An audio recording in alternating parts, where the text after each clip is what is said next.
It's really cold out, so I'm going to make a winter hat. I want it to be this kind of sunburst star pattern with a little brim. And I'm also going to make a scarf that has sewn slits in it, but I'll explain that part when I get to it later. So now I have to draft the pattern. If I divide this into a quarter, you'll see that there are actually only 4 pieces in that quarter. And each one of those pieces is actually going to be identical. It's just going to be flipped over. So I really only need to make one pattern piece for all of these pieces. So I make my pattern piece by starting out with my seam allowances first. I draw a 45-degree angle, and then I'm going to measure 2 exact lengths here, find the distance between them, and that's going to be the angle that'll make my quarter of a pattern. Next, I need to determine how wide of a radius I need for the hole for my head. I have a circumference of 23 inches. Using a circumference calculator, 3 2/4 inch for my radius, which is the measurement from the center to the edge. So I measure that out from that center point, and then connect that line, and that is going to be where my head hole is. I'm going to mark out 2 inches from there, and then 3.5 from there.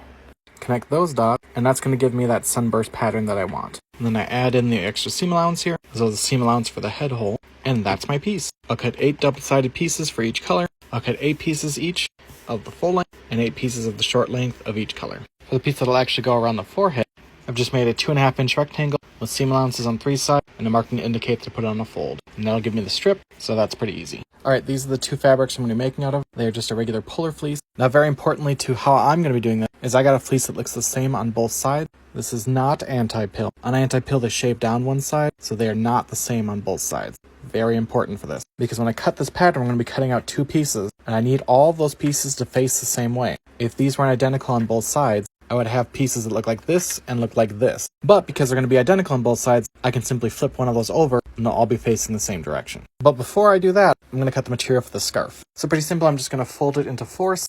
Along the edge that has the selvage and the fold. The scarf is going to be 9 inches wide. So I'm going to cut 2 strips of 9 out of the black and 1 strip of 9 out of the gray. It's important to really line up these edges evenly. As you can see, don't go off of the cut edge from the store, or else you're going to get kind of a zigzag, and we don't want that on the scarf. I'm going to be using a rotary blade and a clear ruler, but you can do this by hand with the scissors if you're really careful. Alright, I've got those 3 cut, so I don't have to worry about cutting too much out of this, and not having enough for the scarves. And for that same reason, I'm going to cut out the headband first, and then I cut the hat pieces. Now for this next part, if you're only planning to make 1 hat, you can just cut. But if you're planning to use this pattern again, you might want to make a copy of the original, just by tracing it. But I'm going to cut off this bottom part, and that'll make the shorter piece that my head will go through.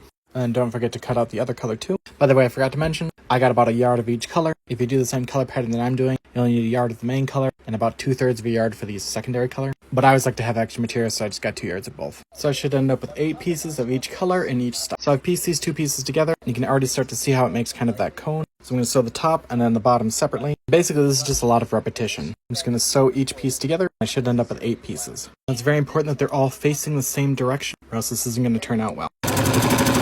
Alright, everything's been sewn. Now, normally I would finish off these edges with a serger, but because there's going to be so much bulk, particularly at this tip where it's all going to converge, and because fleece will not unravel or fray or anything, I'm actually just going to cut it really, really close to the stitch line. And that is really going to cut down on the bulk, but shouldn't affect the seam too badly. So that's what it looks like on the one side, and that reduced seam on the other. I'm going to repeat that process with the 2 sewn pieces, making sure that the sides with the seams are always on the opposite sides. Trim that seam, and then we've got that quarter. And the process repeats again, so I end up with a half, and then repeat it one last time with the 2 halves together, and then you've got the full piece. Now my points didn't quite match up. Fleece gets very bulky, and it's very hard to get those fine points on, but that's okay. It still looks pretty cool. And I'm going to lay this out flat, cover it with a piece of cotton, set my iron to a medium heat with high steam, and then give it a good press. That's just going to help it be nice and flat. And I'm going to repeat that process with the small pieces, only I'm going to do it the opposite way that I did it before. So if I stitch it with the gray on top here, and I go to put it up against this fabric, the colors are going to be opposite.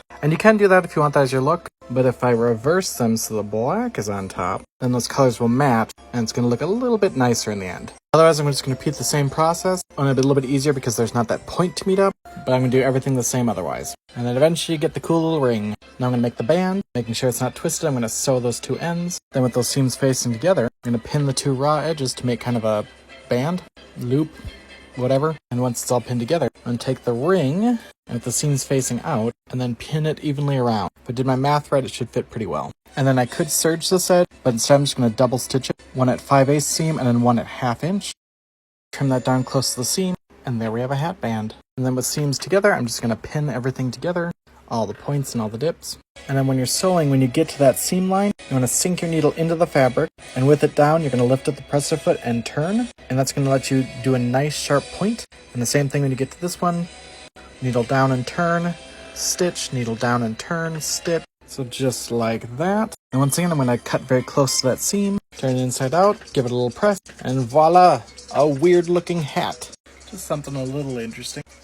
Something a little out of the ordinary. So I have made the hat, and now I want to make the matching scarf to go with it. So I've cut these 9-inch strips out of the fleece, a layer of black, a layer of gray, and then a layer of black again, and I've just sandwiched them out. I cut off the little gnarly bits on the end here so it's nice and even. And I'm going to take a ruler, line it up at 60 degrees, take a little bit of tailor's chalk, and draw that line. Now I'm going to line up 1.5 inches along that line, draw another line with the chalk, and these are going to become my stitch line. I'm going to keep doing this all the way to the end.